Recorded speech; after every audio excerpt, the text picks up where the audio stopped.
Hey everyone, welcome back to another video. So today is about transfer targets for game week 10. First of all, I'll go over how I got on in game week 9, then show you my team for game week 10. Then I'll show you my updated exit ranking shortlist and what transfers I might potentially do this game week.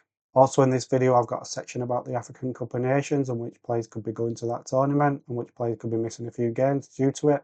Just quickly before I do get started, I'm 3 away from 300 subscribers, so if you are watching this and you haven't hit subscribe, please hit subscribe button, it'll help the channel. My aim is to get 10 likes on this video, so hit that like button. Anyway, intro out of the way, let's just jump into it. So first of all, let's go over how I got on in game week 9, and in goal I had Nick Pope instead of Dubravka, and I got an extra point from that. Nick Pope didn't keep a clean sheet for the second game week in a row, but typical that now I've got him in my wildcard side, he's not keeping clean sheets.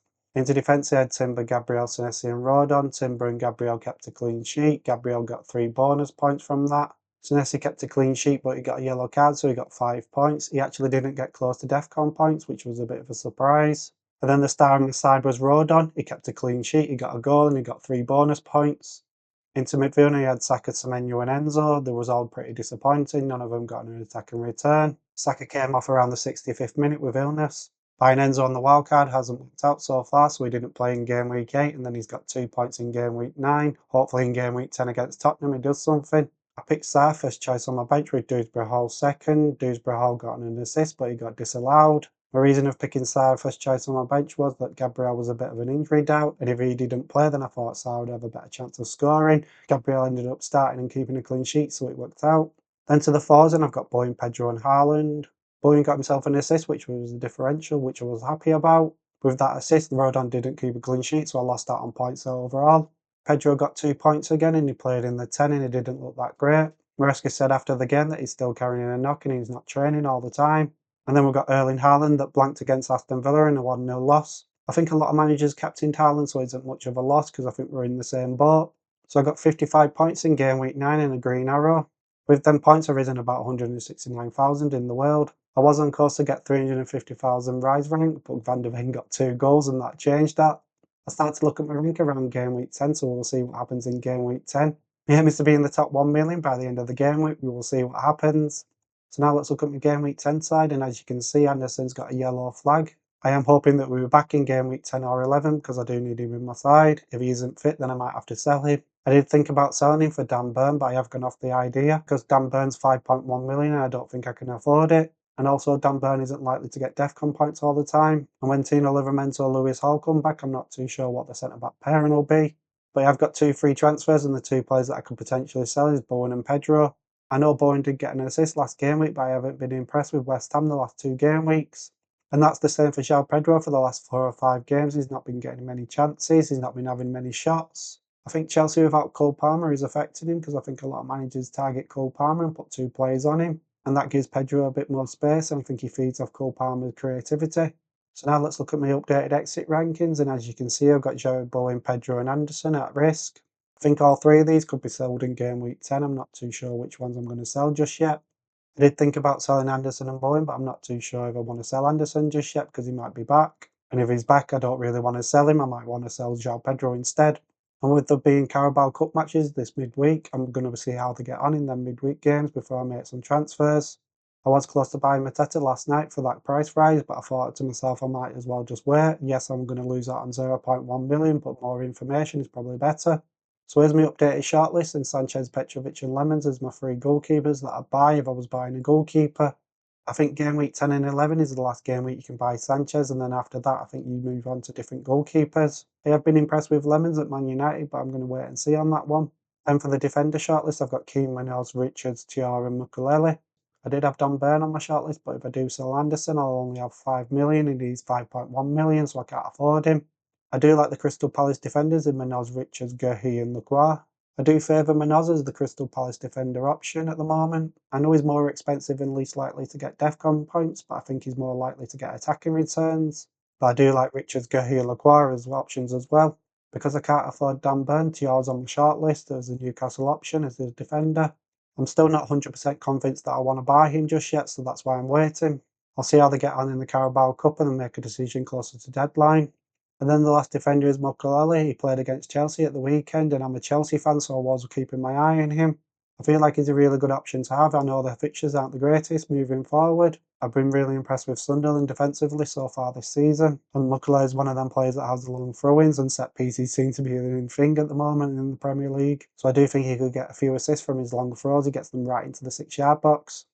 Then for the midfielders, I'm going to keep this short and sweet because I'm not looking to buy a midfielder just yet. Newcastle's fixtures look good, so Gordon could be a good option. The thing that I'm being mindful of is I can only buy 3 Newcastle assets in FPL, and I've already got Nick Pope, I'm looking at TR, and I'm looking at Waltermaid as well, so I can't buy all 4 of them. So that's why I'm put off by the Newcastle option in defence, because I'm not too sure if I want to use my 3rd slot on a defender. I've been impressed with Gakpo at moments in the season so far. The fixtures aren't the greatest just yet, but in the next few game weeks I might want to buy him. The same with Bruno Fernandes, he keeps ticking by, he's getting DEFCON points all the time. I was moaning about him getting DEFCON points, but now I've sold him. I'm thinking of potentially buying him in the future. I also like the look of Minter, but I won't be buying him just yet. I think I'll be buying him around 14, 15 if I do buy him. He needs to impress me before then. And then we've got Mbeumo, and he got 2 goals in game week 9, and a lot of managers are buying him. I'm a little bit cautious of buying him just yet. I'll explain why I'm put off by him later on in the video.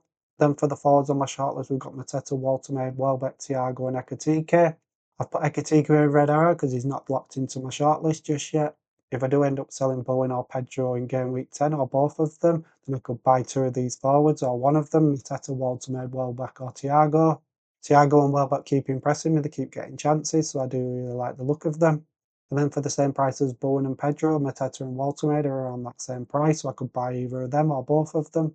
So now let's talk about my transfer options that I could do in game week 10, and I could sell Andersen if he isn't fit, and it could be Tior, Keane or Richards that I buy. With me already owning Timber and Gabriel, they'll be starting every game week. Then I've got a Bournemouth defender, Fulham defender and a Leeds defender. I do think I ideally want to start Senesi all the other game weeks except for game week 10, 11, 15, 16 and 19. And I bought Andersen into my wildcard side because he got Wolves, Everton, Crystal Palace and Burnley and then fixtures where he's got harder fixtures, Senesi. So as the days have gone on, I think I'm favouring just keeping Andersen and rolling the transfer. I think I'll start Andersen, and if he doesn't play, then I'll have Andersen away against Man City or Rodon away against Brighton. I know both of them probably haven't got a good chance of keeping a clean sheet, but maybe one of them keeps DEFCON points.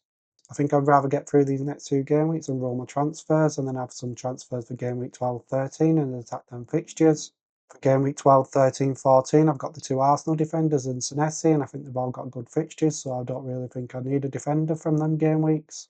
And then by game week 15, if Andersen isn't fit, then I might have somebody else in mind that I want to buy. The second option is to sell Pedro or Bowen and get Mateta. I do really like Waltermaid, Welbeck and Thiago, but I think I favour Mateta. I haven't made up my mind on which one I want to sell to get him. So I missed out on the 0.1 million price rise last night, but I'd rather make the right transfer than make a transfer early and regret it. Get in the comment section and let me know what you'd do out of these 2 transfers. Would you sell João Pedro first or Bowen? The thing I like about João Pedro, he's been really good against the top 6 sides since he's been playing in the Premier League. And after Tottenham, Chelsea have got Wolves and Burnley, and they've been the worst defences so far this season, so he could easily get a goal or 2. But saying that, Bowen's got Burnley in game week 11, so he could get an attacking return in that game week. I do think I'm favouring keeping Pedro, but I know that's probably my Chelsea bias kicking in. I think Chelsea are more likely to get goals in the next 3 games, but Jarrod Bowen's more likely to probably get the goals if West Ham score. So for the midweek fixtures in the Carabao Cup, I've got 9 players that are playing. I'm hoping that I get an update on Andersen before or after the Fulham game. If I do get an update and he's going to be out for a couple of weeks, then I might actually sell him. If not, I'll keep him on my side and I could potentially sell 1 or 2 of Bowen and Pedro.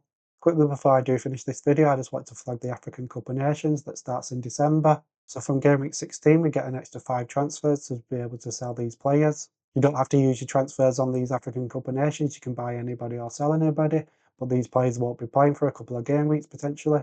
And this is currently why Mbeumo's last on my shortlist, because I'm not too sure if I want to buy him in game week 10 and then potentially have to sell him in game week 17, because then you're using 2 transfers on him, and that's the same with Van Dijk. I do really like him as an FPL asset, but I'm not too sure if I want to buy him and have to sell him in game week 16, 17 for a few game weeks.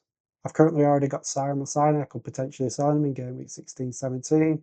There's players like Aït-Nouri, Salah and Marmoush, and from game week 12, 13, City and Liverpool's fixtures turn really good. I'm sure a few managers will buy these players in the side, and from game week 16, 17 they'll realise they're in the African Cup of Nations and they'll have to bench them or sell them. So do keep this in mind if you do make a transfer, that these players that you buy might actually not play for a few game weeks. The one that I wanted to flag was Wissa. He could potentially be going to the African Cup of Nations from game week 16, 17 onwards.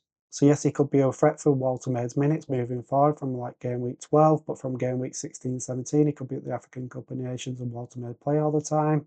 Then I just wanted to quickly flag a few players that aren't going to the African Cup of Nations because they didn't qualify. We've got Semenyo, Kyrgios, Minter and Beto. Their nations didn't qualify for the tournament. I didn't put all the players that have gone to the African Cup of Nations to do a bit of homework on the other players. I just put a few players that I thought a few managers might be buying or they might have them in the side at the moment. So last of all, let's go back to my game week 10 side. And if Andersen is fit, I'll keep him. If he isn't fit, then I might sell him. If he's a bit of a doubt and he could be back for game week 11, then I might roll the transfer on him and keep him.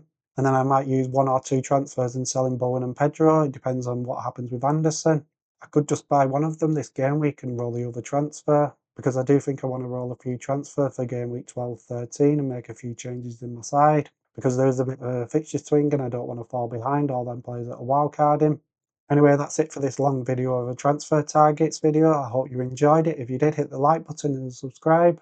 I'll be back on Thursday or Friday for a team selection video where the Carabao Cup matches will be finished and hopefully I'll know what I'm going to do with my transfers. Anyway, signing off. I'll see you on the next one. Goodbye.